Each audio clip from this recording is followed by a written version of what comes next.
को नई वीडियो लेके आया जो कि एनपी चार्ट के ऊपर। इससे पहले मैंने पी चार्ट के ऊपर बनाई थी वीडियो, तो आप प्लीज़ जाके पी चार्ट के बारे में समझना है तो उस वीडियो को जाके देख सकते हो।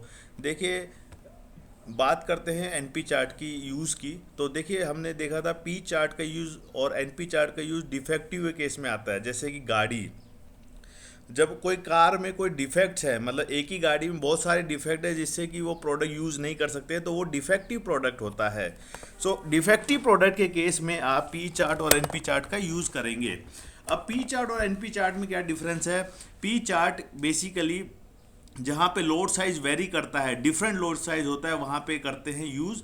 और एनपी चार्ट को हम कांस्टेंट लोड साइज में यूज़ किया जाता है। तो जैसे कि आपके पास पी चार्ट में क्या होगा, अलग अलग लोड साइज होंगे। किसी लोड में 100 क्वांटिटी होंगी, किसी लोड में 500 क्वांटिटी होंगी, लेकिन एनपी चार्ट में सेम ही क्वांटिटी मिलेगी।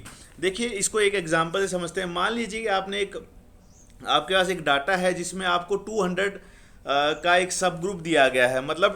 मतलब आपका जो सैंपल साइज है वो 200 है डेली। 200 मतलब 200 सैंपल साइज से ही आपको पार्ट को सेलेक्ट करना है। अब 200 का जो सैंपल साइज है उसको आपने 30 दिन, ये देखिए डाटा है, 30 दिन आपने उसको सेलेक्ट किया, उसको इंस्पेक्शन किया है। और 30 दिन में पहले दिन आपको 60 डिफेक्ट मिलते हैं, डिफेक्टिव पार्ट प्रोडक्ट मिलते हैं। दूसरे दिन 5, तीसरे दिन 6, चौथे दिन 3, पाँचवें दिन 4, ऐसे करके 30 दिन तक आपको ये डिफेक्टिव पार्ट मिलते हैं। अब इस पार्ट को करना क्या है आपको? टोटल टोटल आपके हर लोड का साइज कितना है? 200। मतलब 200 में से 7 पार्ट रिजेक्ट हो गए हैं, 200 में से 5 पार्ट दूसरे दिन हो गए हैं, 200 में से 6 पार्ट तीसरे दिन रिजेक्ट हो गए हैं। तो इस तरीके से आपका जो टोटल सब ग्रुप साइज है, टोटल लोड साइज है, वो 200 का ही है। अब इसको कैसे कैलकुलेट करते हैं? तो इसके लिए आप देखिए राइट साइड में ना, यहाँ पे फॉर्मूला लिखा है। एनपी चार्ट के लिए सबसे पहले होता है एनपी बार, और यूसीएल का फॉर्मूला होता है NP bar plus under root of NP bar 1 minus MP bar divide by N. LCL के फॉर्मूले में प्लस किया माइनस आ जाएगा, NP bar -3 under root of NP bar 1 minus NP bar divide by N. तो NP bar कैसे निकालते हैं? एनपी बार का फॉर्मूला है number of defective divide by number of sample. तो टोटल सैंपल हमारे पास कितने हैं? 30 सैंपल्स हैं। 30 दिन तक हमने डाटा लिया था, तो टोटल है 30। और नंबर ऑफ डिफेक्टिव कितने निकले? तो इन सब को प्लस करोगे तो टोटल आपका जो आएगा उसको 30 से डिवाइड कर देंगे, आगे आपका 5। और एनपी चार्ट के अंदर ये आपको ध्यान रखना है कि जो डाटा आएगा एनपी बार का वो आपको कांस्टेंट रखना है, होल नंबर में रखना है। मतलब कि फॉर एग्जांपल 5.12 आता है तो इसका मतलब उसको आपको 5 रखना है, नियरर डिजिट में कन्वर्ट कर देना है। अब इसको आपको निकालना है यूसीएल। यूसीएल का formula NP bar +3 under root और NP bar 1 minus NP bar divide by N. इस फॉर्मूले में वैल्यू पुट करोगे, जैसे 5 यहाँ पुट कर दिया, +3 अंडर रूट ऑफ 5 1 माइनस 0.025। 0.025 कैसे आता है? देखिए, एनपी बार है, एनपी बार आपका कितना आया है? 5 आया है। अगर आप 5 को 200 से डिवाइड करोगे तो 0.025 आ जाएगा। इस वैल्यू को इसमें पुट कर देना है और इसको जब सॉल्व करेंगे तो 11.624 आएगा। और पी बार का ये फॉर्मूला है जिसको हमने अभी निकाला था।